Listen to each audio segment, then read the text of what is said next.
We're Team 26063, and we're working with ASML on the flexible fast beam shaper. My name is Julia Hernandez, and I'm studying engineering management. My name is Mason Cipollini. I'm studying optical sciences and engineering. I'm Jerry Myers. I'm electrical and computer engineering.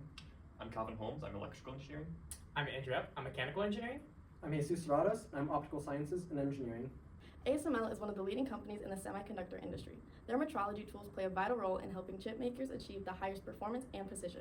One of ASML's current tools measures layer-to-layer offset by shining a beam of light onto the overlapping gratings of the chip and analyzing the diffraction intensity. Their current system uses an illumination mode selector rotary wheel to switch between apertures and define the pupil shape. While this is effective, in the future it is expected to cause a bottleneck for sensor throughput due to its 12-millisecond switch time.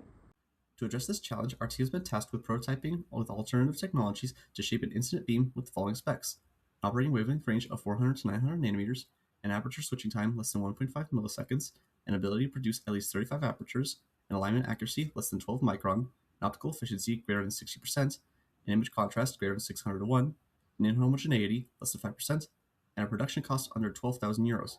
While these requirements were once meant as a set of strict limits, the project evolved beyond the original prompt, transforming said requirements rather into soft benchmarks for a comparison study between two methods.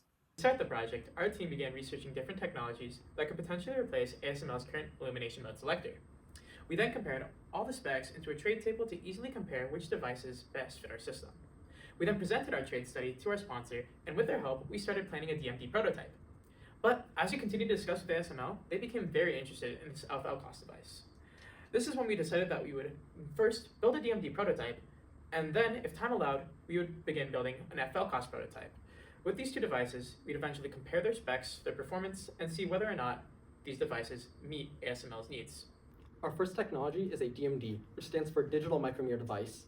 This is an array of a bunch of tiny mirrors, which are electrostatically actuated, to be held in either an on or off state, which corresponds to being tilted either plus or minus 12 degrees. The main reasons we decided to go with the DMD is due to its fast switching time of around 60 microseconds, high contrast of around 2000 to 1, and it's a commercially available technology from TI, which has made it cost-effective, has a long lifetime, and it has great support from TI. The main disadvantage to a DMD is its lower efficiency due to diffraction. Our other technology is ferroelectric liquid crystal on silicon, or FL-COS for short. The way it works is that it uses liquid crystal molecules that are able to rotate under an applied electric field. These, in turn, are able to rotate the polarization of light passing through them.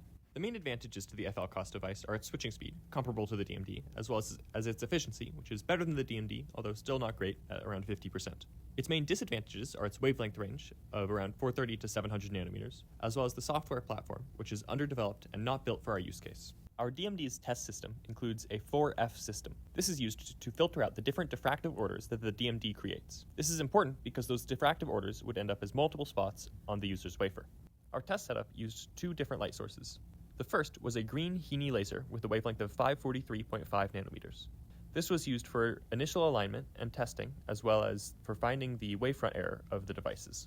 The other light source we used was a xenon short arc lamp. This is a very high intensity and broadband light source, with a wavelength range of around 250 to 2500 nanometers.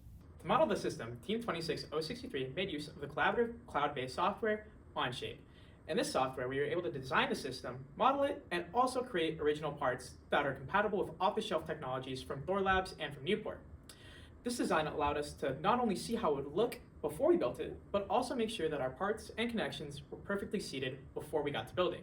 During this time, we were also able to 3D print pinholes, lens holders, and of course, our holders for our DMD controller board and development board. In this case, we used the Prusa 3D printing software, the Prusa Slicer, and the Prusa Mark IV. We used a combination of parts made from PETG, PLA, and other filaments to achieve all these prints. These prints, like I mentioned previously, were perfectly compatible with the system and other off-the-shelf components from Thorlabs, Newport, etc.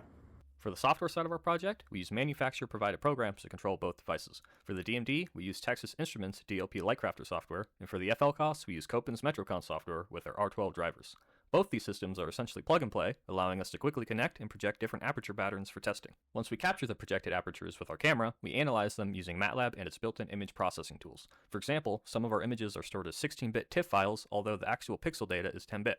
Then, to analyze the images, we first separate the bright aperture from the dark background using Otsu's thresholding, which creates a binary mask of the illuminated region. We then remove edge pixels to eliminate blur and ensure our calculations use only clean data. From this, we can calculate the contrast and inhomogeneity. Contrast measures how much brighter the aperture is compared to the background, while inhomogeneity measures how uniform the illumination is. Finally, we evaluate alignment by detecting the center of the aperture using two different methods, a centroid-based approach and the circular hue transform. Comparing these methods helps validate our results and ensures accuracy. We use a collection of sensors, including a Thorlabs CMOS camera, Newport silicon photodetector, and ocean optic spectrometer to collect and analyze the data necessary to verify our requirements for each beach-shaping device. For the wavelength range, we solely image the broadband light into the camera, collect the spectral data from this image, and plot across the full spectrum. Compared to the 400 to 900 nanometer requirement, the DMD passed as it was proven to work within this range. For this switching speed, we image the source now into the photodetector and acquire the rise and fall times from the resulting oscilloscope output. Compared to the 1.5 millisecond requirement, the DMD passed with a switch speed of 67.3 microseconds. For the number of apertures, we create and upload various black and white images to a given device and observe if it can image the full collection. Compared to the 35 aperture requirement, the DMD passed as it was proven to image a limitless number of apertures. For the accuracy, we image various instances of the same aperture into the camera, analyze an overlay of the collected instances, and measure the pixel location variance. Compared to our 12 micron requirement, the DMD passed with an accuracy of 5.52 micron. For the efficiency, we image the broadband source both with a reference mirror and the device in its fully on state placed in the beam path and into the spectrometer and calculate the ratio. Compared to the 60% requirement, the DMD failed as the central spot recorded an efficiency between 0 and 55%, with the majority of the spectrum recording at 0. For the contrast, we capture an image of an aperture with the camera and calculate the ratio of the light and dark region pixel values. Compared to our 601 ratio requirement, the DMD passed with a contrast of 787 to 1. For the inhomogeneity, we capture an image of an aperture into the camera in the device's fully on state, find the difference between the minimum and maximum pixel values, and divide the result by the average. Compared to our 5% requirement, the DMD passed with an inhomogeneity of 3.23%. Finally, for the cost, we evaluate how much it will be to purchase the parts that will be provided to ASML from this project. Compared to the €12,000 requirement, the DMD passed with a final cost of around €1,300. With the recent conclusion of DMD testing, FLCOS testing has not begun as of the time of this recording.